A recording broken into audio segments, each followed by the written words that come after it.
Blog Talk Radio. I can't help it when I look at you. Nothing but American dream. Oh, oh, oh, oh, oh. It's my dream. And welcome back, America and Canada, to Life Lessons and our original artist series. We've talked about lots of celebrities. Today's topic is on the one and only Red Skelton. And Red left us back in 1997, almost 20 years ago now, but he was by far one of our favorites on television. And we have got an extraordinary guest on to talk about him, Tom Kalyn, who was his agent. And we happened to meet Tom in Atlanta. And after talking to Tom, I remember something that we kind of lived by, which was Red Skelton's credo as well, which was have a little laugh at life and look around you for happiness instead of sadness, because laughter has always brought me, Red Skelton, out of unhappy situations. And the other thing that always struck us about Red was God's children and their happiness are my reasons for being. What a beautiful person he was. Tom Kalyn, welcome to our show for this special Red Skelton tribute. Well, it's good to be with you, Rick. And my favorite subject is about life lessons, and the dearest friend I've ever had in my life, I thought about him at Red Skelton. So well said. Tom, tell us a little bit about yourself before we get into Red, and how did the two of you meet? And then let's just get right into some stories. Well, first of all, I have all my life represented different artists of all different skills, writers and sculptors and painters. I'm fascinated by brilliant talent, probably because I lack same, but I love to see great gifted people and be around them and do what I can do, which is I'm a salesman and I would get out and sell the product. And now how I met Red Skelton, I can tell you two stories. I can tell you the truth, or I can tell you the story that Red Skelton used to talk about on stage about how he and Tom Kalyn met. His story is much more interesting. But he tells it like this. He says, one day I was at my home in California and the phone rings. It's Tom Kalyn from Canada. He says, Red, this is hunting season in Canada. Why don't you come up and do some hunting? Well, Red said, I had a few days off. It sounded like an interesting proposal, so I came up to Canada and I met Tom Kalyn. Tom says, now, Red, here's a shotgun, here's some shells. Go out in the field and do some, and I'll tell you what, I'll give you 14 dogs. Go out in the field and do some hunting. So 3 hours later, I come back. Tom says, what's the matter, Red? Are you out of shells? I said, no, I'm out of dogs. Well, then he says, Tom says, look, Red, take a bird dog and go out and use him. So he says, stupidest dog I've ever seen. He says, I put him in the tree 3 times. He fell out every time. So, and it goes on and on with different breeds. Now, the truth of the matter is this. I'm from Western Canada, and there was a town called Saskatoon, Saskatchewan, my hometown, and they wanted to bring a professional hockey team, but they couldn't get it in because there was no international airport. And so I called my nephew, and I said, Saskatoon's getting bypassed. Let us get together, and let's bring entertainment in. Let's go in the concert business, and we'll bring great names who don't mind going out of the way, and we'll bring them in, and I believe we will be the response will be terrific. The first name we came up with was Red Skelton. So we managed to get in touch with him. And unbeknownst to me then, but I will tell you momentarily, Red has 2 great loves of country, that is for America and Canada. He had a special feeling for Canada, which I will explain. So Red is just more than welcome to get an opportunity to come back and play in Canada. So this man, who now is over 70, travels by himself, one of the greatest stars that ever lived, comes up. He has to connect in Calgary. He has to transfer into Saskatoon, but he goes there because he wants to play for Canadians. So we do this show, and he and I really hit it off. We become instantly lifelong friends. And so after that, I said, Red, let's start doing concerts together. And so for the rest of his life, he and I traveled, And we went from Carnegie Hall in New York City to a hockey rink in Kamloops, British Columbia. And we traveled together, and we had magnificent stories. And along the way, we had a lot of fun driving a lot of other people crazy. That's the two stories. You can pick the one you like. Yeah, I love that.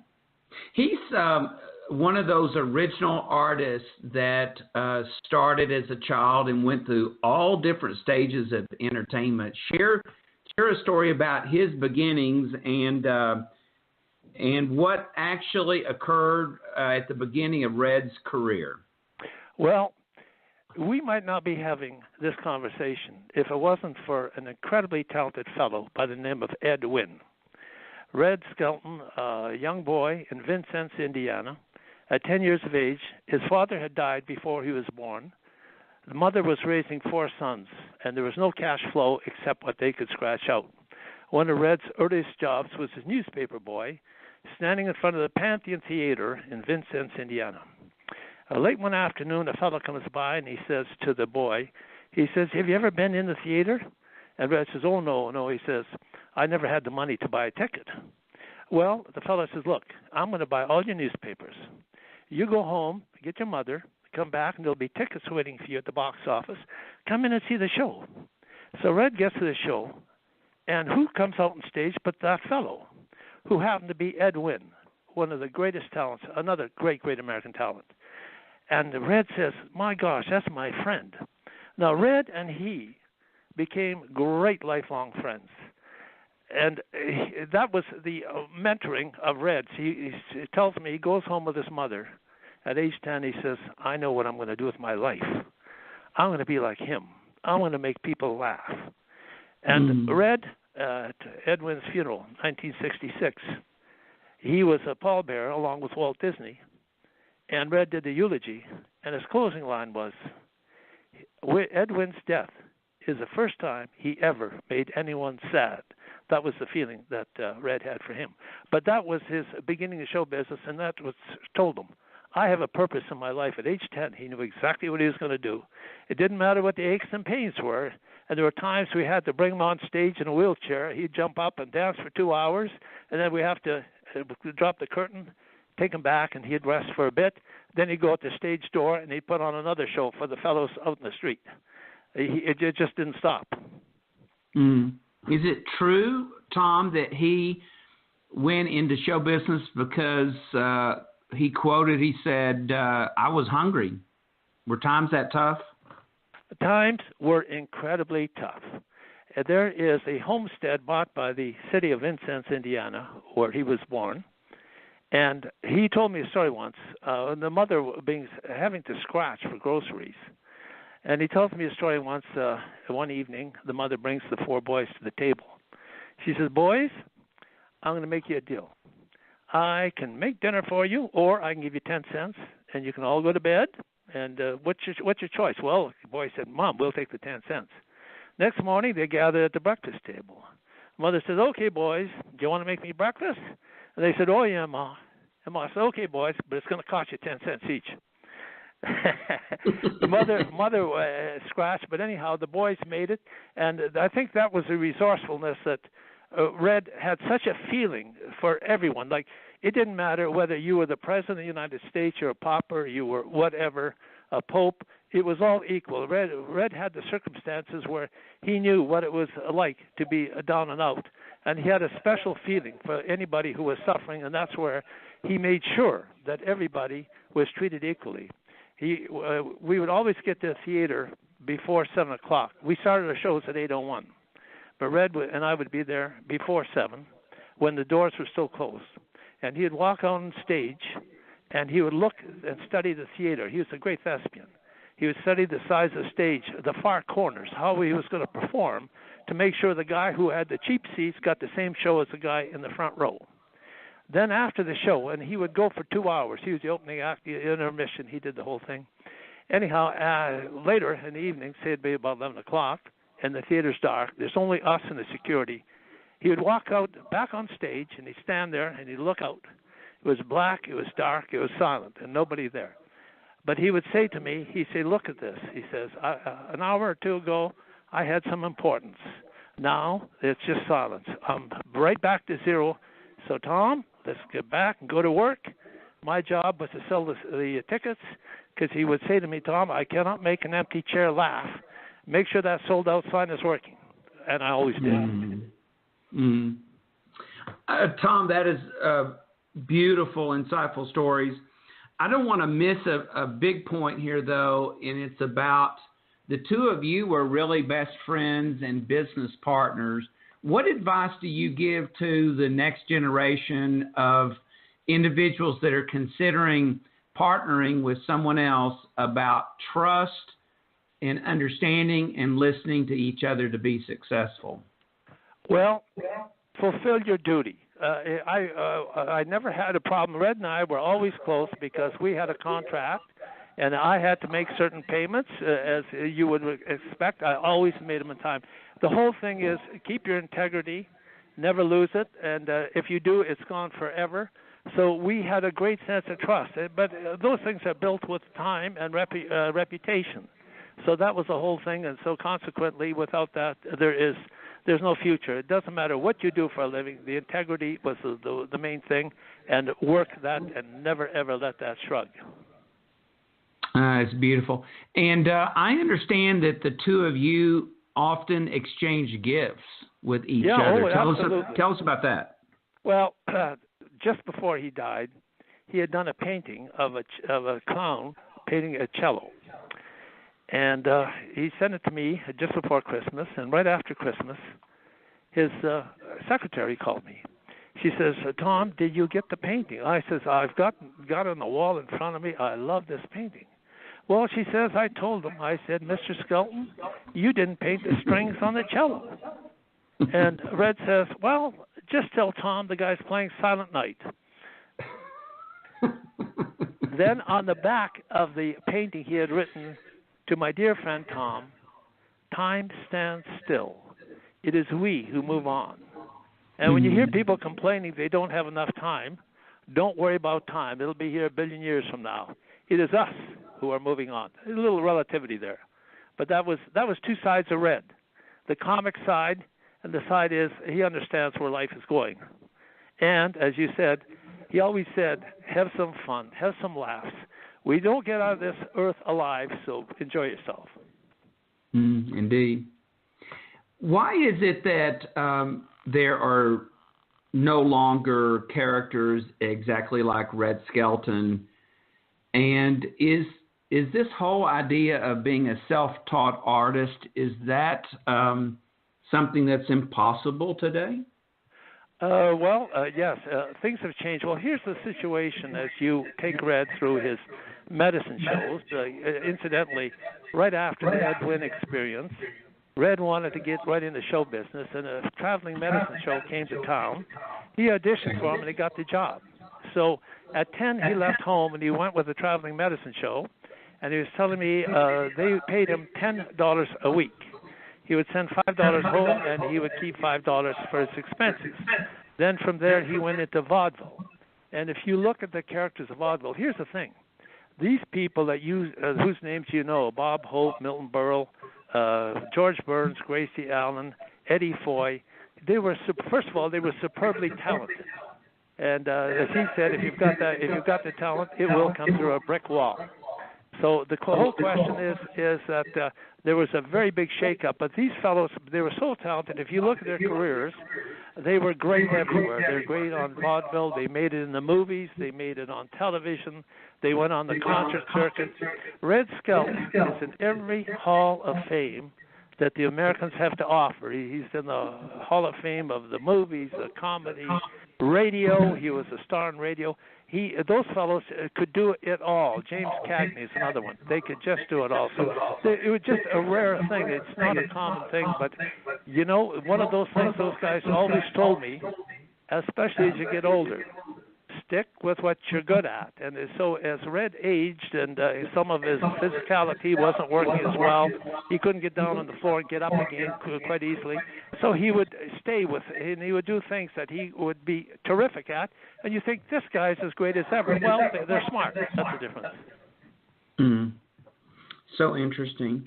When we interviewed Rose Marie, that's exactly what she said, and she went through vaudeville as well. She said, stick with what you're good at. Be focused and get better and better at it. Is that a part of their generation that's gone away, or is that possible that we could have a renaissance in that belief and focus again? Well, I tell you, that's good advice for anybody. It was particularly important to them because of the economic circumstances. If you didn't work, you had some serious problems. There was no social assistance. There was nothing to fall back on. So I think people scratched a little harder. Today, there's a lot of entitlements. So I think that has some positive aspects, and there's some aspects is some people don't try as hard as they should be trying. I think that is the difference. When I would see Red after the show, we'd go and have dinner, and then he'd go back to the room, and he would write till 2 o'clock in the morning. Incidentally, another story I love about Red is how he got his break in the movies. This is Red doing the Red Skelton thing. After the last show, he would go out and have dinner because he had done 5 shows. Now, in vaudeville in those days, when Red was master of ceremonies, there'd be 5 acts, and he would do an act in between all the acts, so you would have 10 acts. So by the end of the day, Red is pretty beaten hungry. So he would always go out for dinner after the last show. So one night, he was in Washington, D.C. What had happened, to give you a pre-sequel of it, he couldn't find work in New York, and a theater in Toronto called Shays offered him a job for a week as a master of ceremonies. Well, Canada kept him here for a year, and he would travel between Montreal and Toronto. He'd do a show in Montreal for a week. He'd get the overnight on Friday, come back to Toronto. He went back and forth. The American acts coming up and down went home and talked about this incredibly talented fellow playing Toronto. The manager of the Vaudeville House in Washington, D.C. heard about him and said, Red, I need a master of ceremonies. Come on down and join our show. So Red is working in Washington, D.C. As usual, after the last show, he and a buddy from the show go out for dinner. And who comes in but the President of the United States, President Roosevelt. He's got 3 Secret Service guys, one pushing the wheelchair. Red goes over and he says, Mr. President, I am negotiating a contract with that gentleman. And it would be so helpful if, on your way out, you would just wave and say, hi, Red. Oh, the president says, no problem, Red. So as he goes out, he says, hi, Red. Red says, please, Frank, can't you see I'm busy? The president thinks that is so funny. Anyhow, he says, look, Red, I'm having a dinner for my Hollywood friends at the White House, and I want you to come over and be my master of ceremonies. So Red goes over, and he, of course, as usual, he wows the show. And after the show, one of the fellows in the audience is Louis B. Mayer, head of MGM. He says, Red, I think you're going to be great in the movies. Why don't you come out to Hollywood and do an audition? This is the story as Red is telling me. So Red goes out to Hollywood, does the audition. The director says, okay, Red, you got the part. Here's the script. I want you to go learn your lines. Be here at 8 o'clock tomorrow morning. So Red reads the script. He's got 1 sentence, 2 words. The other guy says, we're going to have to bump that guy off. And Red's line is, Dewey. Now, this is his break in show business. So he stands in front of the mirror that night, and he rehearses. Dewey, Dewey, Dewey. He's ready. Next morning, he's on the set. The fella says, we're going to have to bump that guy off. Red says, we do. The director yells, cut. He's Skelton. He says, what's wrong with you? Don't you know your lines? Red says, know my lines? Know my lines? He says, I know them backwards. That was his break in the movies, see? So then they put him into a movie. There's a series of movies called Whistling. Whistling in the Dark, Whistling in Brooklyn, and so forth. So he gets a part in this movie, and he is about 5 names down from the title. And his agent says, Red, these are not A movies. Don't expect anything. But something happens. They show the movie in the theaters, and every time Red's in a scene, the crowd, as they used to say, goes wild. And the theater managers see this, and it gets back to the studio. So Red's name starts going up the title until it's Red Skelton starring and so forth, because Red Skelton is the guy selling the tickets. So consequently, they did a few movies, and then he went on to be a superstar at MGM for a number of years. He played with all the greats, and it was always Red Skelton in Neptune's Daughter, Three Little Words, and so forth. And he played with Fred Astaire, Gene Kelly, Lucille Ball, all the big names of the day, and he was a favorite with them all. It came through day and night. Yeah, without a doubt. You bring up an interesting topic in that, too. There's a whole new generation that don't even know who Red Skelton is. Are there videos out or CDs on him so they can see his television shows? Well, as a matter of fact, Time Life has brought out a series of his better shows through. He was on TV from about 1951 to 1971. And they have just found those shows. They've remastered them, and they are available there. And, of course, and also he was very proud of his later career, which was that as an artist. He actually gave me the rights to do some of his paintings, clown paintings, as coasters. So the few things I sell of his today that's left over, I sell his coasters called Have a Drink on Red, which are Red Skelton paintings. So those are some of the things there that he did. Speaking of which, I was saying that he was common, whether you were the Pope, the President, or a panhandler. I can tell you stories about him meeting all three. One of my favorites with him was when we were walking down a main street once, and a young panhandler comes by. And he doesn't recognize who Red Skelton is, speaking of Red, but he thinks that Red was worth a few dollars. So he goes up and he says, "Pardon me, sir." He says, "But could I have some cash?" Red says, "Cash?" He says, "What for?" Well, the kid says, "For the Lord." Well, Red says, "And how old are you?" The guy says, "I'm 18. Well, Red says, "I'm 81. I'll be seeing the Lord before you will, so I'll just give him the cash myself." Everybody, guys. I'll tell you, just one more quickie here on presidents here is Ronald Reagan.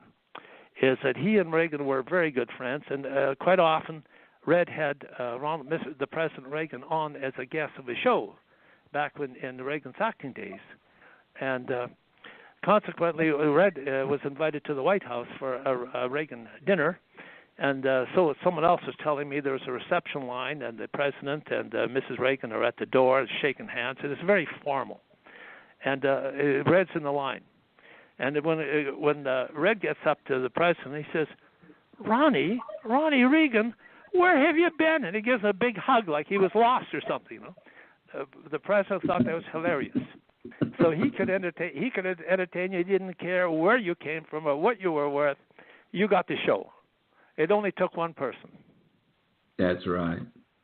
We're talking today with Tom Kalyn, who was the agent for the one and only Red Skelton. And one of the things that we loved about Red was the diversity of roles and characters that he played. And we love Clem Hopper and Freddie the Freeloader. But I got to ask you, Tom, what was your favorite character that Red Skelton played? Well, there was actually, when you come down to it, there were three. Now, there was a reason. These were Red Skelton creations, Clem Hopper, Freddie the Freeloader, and San Fernando Red.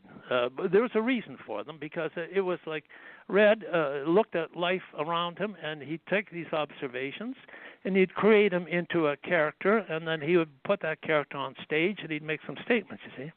Now, in the case of Clem Hopper, back in the 30s, a lot of people never had the opportunity for much of an education. There was one-room schools, and kids were pulled from school because they had to go work on the farm or whatever. And consequently, they were not well polished or educated. But there was nothing wrong with them. They were still brilliant and smart people. So Clem Hopper, who was, you might think, a country boy. You'd call him a country bumpkin, perhaps. But he was a very clever guy. He had great insight. Freddie the Freeloader, now, there again, in the Depression, there were several people, by the millions actually, who had become poverty-stricken through no fault of their own. The factories closed, the economy died, people were having very, very hard times, and there again, no fault of their own. So Red created Freddie the Freeloader, and if you look at him, he's got a long coat, he's got a top hat. You can tell that once upon a time, he was a man of some certain means, but because of the circumstances he found himself in, he was now in poverty. But the character of Freddie is, it doesn't matter what happens to you in any which way, do not lose your sense of humor, do not lose your dignity, and that's where that evolved. San Fernando Red, he was like some politicians are a little too smooth, a little too polished. And that was his character. And so he'd slip right into something else, like he'd do a San Fernando Red, like something like saying things like, my opponent, he's a fine man. His wife, fine woman, mighty fine woman. What he sees in that dame he's running around with, I'll never know. And so he sort of laid into every one of these guys, give him a little truth. Yeah. Are you still there? I am. Without a doubt, that brings back so many great memories. And his portrayal of clowns, do you recall if he was influenced by any particular clowns, or did he have clowns in his family that helped kind of propel him into that direction? No, but that was one form of entertainment. There was the circus coming through town. So when you think back to his childhood, there was not much around as far as entertainment went. There was very little. People didn't have radios. So consequently, the circus coming to town was one of the big events of the year. That was part of it. His dad had worked as a clown sometimes earlier. And Red, he was a modest fellow. He didn't want any accolades. But I was his announcer at the shows. And when he was ready to go on stage, the line would be, and now, ladies and gentlemen, one of America's clowns, Red Skelton. And that was what he referred to. Now, he's not talking about a clown wearing a rubber red nose. To him, the clown was a fellow whose act could take you through all the emotions, from great hilarity to a poignant moment. So he could take you back and forth. And if you watch a Red Skelton concert where he's on stage himself for 2 hours doing exactly what he's doing, no writers, no script, therein was what it was. Just tell you one more story here, that I was a pallbearer at his funeral. We were talking about old vaudevillians. Now, I was sitting in the second pew. Bob Hope and his wife Dolores were in the first pew, and I was sitting next to Milton Berle. Now, you're talking about two great old vaudevillians, the last of America's generation. And just before the service, it's very quiet in the church. Berle, who was always loved to be who would top who, it didn't matter where you were. But the thing is, if you're a great vaudevillian, you get the last line, you get the zinger, not the other guy. So we're sitting in the church waiting for the service. Berle leans in behind Bob Hope. He says in a voice you can hear in downtown Pasadena, "Bob, it's Berle, Milton Berle." Bob does not stir. He goes again, "Bob, it's Berle, Milton Berle." Dolores leans into Bob, and she says, "Bob, it's Milton Berle." Now everybody's watching. Bob turns around. He looks Milton full in the face. He turns back to his wife and says, nope, doesn't look like him. Bang. That's when you need a drummer. But there's two old vaudevillians in their 90s, and it's the game never stops. Yeah, that is a beautiful story. Okay, if you've got time for a few more questions, I'm dying to ask you about how did he create the pair of cross-eyed seagulls named Gertrude and Heathcliff? Well, he was playing around Los Angeles, and a little time between shows, and he'd go out to the pier, Santa Monica Pier. And there were two seagulls that really, really astounded him. It was like they were on stage doing an act. And they were almost like talking to each other, kidding with each other. He saw more than seagulls there. These were two really great characters. And he said, who does a show on seagulls at that time? So he named them Gertrude and Heathcliff. And there again, you see, he would do a whole act on two seagulls. But that was the inspiration. He happened to be sitting where there was two seagulls. Otherwise, we wouldn't be talking about Gertrude and Heathcliff. But that was the inspiration for that. So basically, he got his inspiration from looking around. I remember one time I met him in the lobby of a hotel. He was watching people's expressions as they were coming through the revolving door. Some people get a little nervous about that door getting stuck or something. So he's watching faces, looking for expressions. And this is where he got so much of his comedy from, was the physicality of not just the joke, not just the verbal, but his body language and so forth and whatnot. When he got on television back in the 50s, there was no closed caption. But along with the general public, he had two special interests here. That's with people who were hearing impaired and immigrants who did not understand the English language yet. But he could get his comedy because all you have to do is he could do it with his face, with his body. He didn't need to tell you something. So he became one of the world's greatest mime artists along the way, especially for these people. If you watch some of the current television and you hear this laughter, which is called canned laughter, there's no audience there, and the joke isn't particularly funny, but there's laughter there. And it's really, in most cases, Red Skelton's audience. He once did a show at the United Nations, 147 languages there.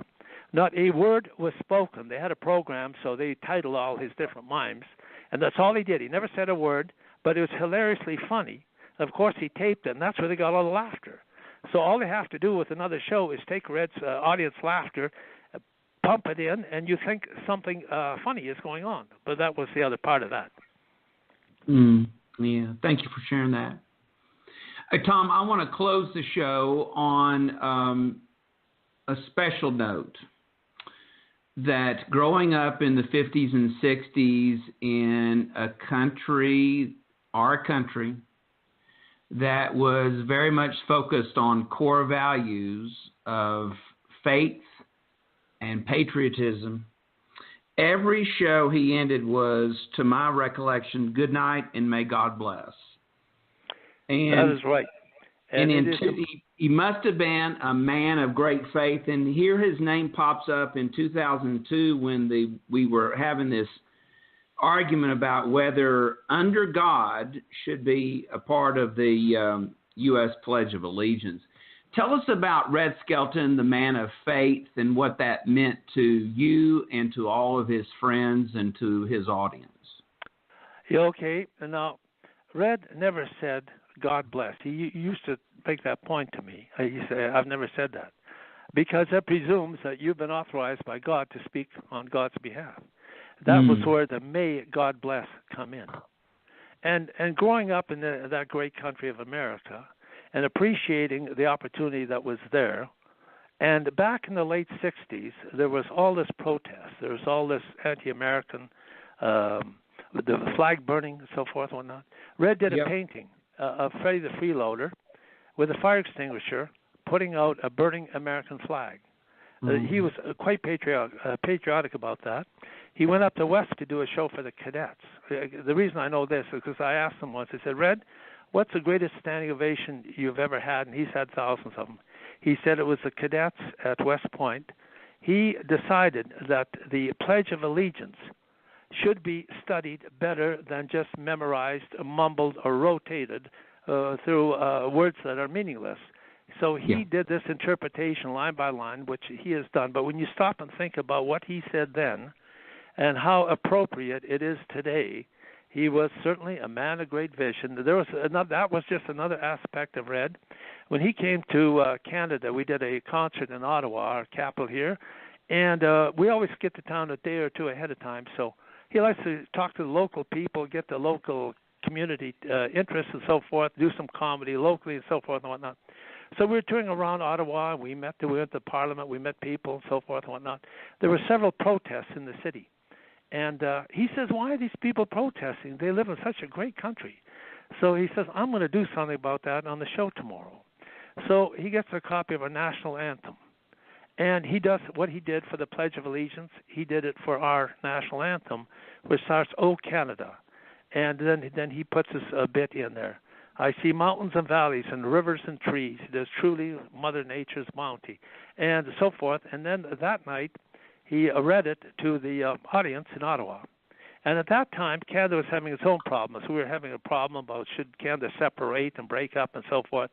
Some pretty heavy-duty times. And when he gave that vote, there again, probably, if not the biggest, then the second biggest standing ovation he's ever had. So he came and he did something with his life more than just laughter. Laughter was what we remember him for, but he was a man with several missions. Tom, it has been an honor to have you on. You are a blessing to us, and the fact that you recalled those wonderful, timeless and universal stories from Red Skelton is just priceless to us, and we're so appreciative of you joining us today and sharing these just wonderful, wonderful stories and memory of your friend Red Skelton. Well, thank you. It couldn't have been better than that, and I thank you for this opportunity to share some of the stories. Let us keep Red's talents going on for as long as people want to laugh. There you go. Thank you, Tom. We really appreciate you. Hope to see you soon. Thank you. Okay. Bye-bye. That was Tom Kalyn, Red Skelton's agent for many, many moons. We sure appreciate the beautiful, insightful stories that he shared with us this morning. And if you have any comments regarding this show, feel free to write us at lifelessonsradio@gmail.com. If you'd like to share your special stories with us as well, we look forward to hearing from you. And, hey, as we always say here at Life Lessons, keep talking and listen harder. Have a great week.